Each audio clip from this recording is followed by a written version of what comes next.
Colleagues, the various occasions this month we mark Pride Month, Indigenous Heritage Month, and in the days ahead there's La Fête Nationale, National Indigenous Peoples Day, Multiculturalism Day, and of course Canada Day.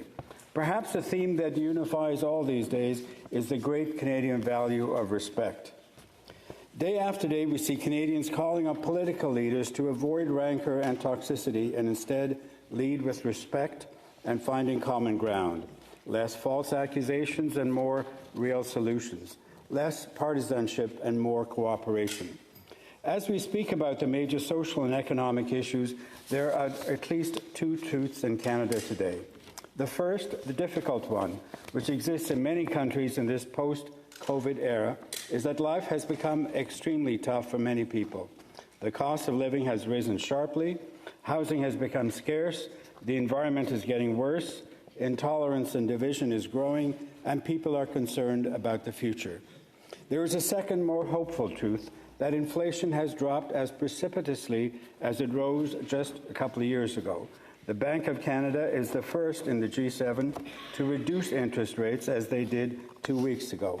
Unemployment is low and more or less steady, and while skills shortages remains, this gives us reason to be hopeful about the future of workers in all sectors.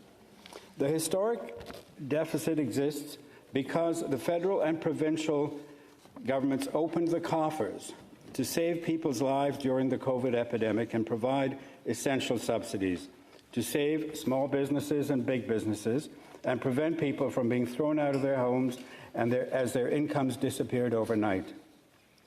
As our society works through these challenges, there's unfortunately a growing polarization in our midst, which goes beyond the two houses of Parliament and sees a backlash in many fora. The latest version is the frontal attack on diversity, equity, and inclusion. Make no mistake, this is not accidental or limited. Il y a des forces qui cherchent des points de pression sur le vaste programme progressiste des dernières décennies et qui les attaquent un par un. Go around looking for pressure points on the broad progressive agenda of the last few decades, and they attack them one by one. We see this playing out in more stark relief in the U.S.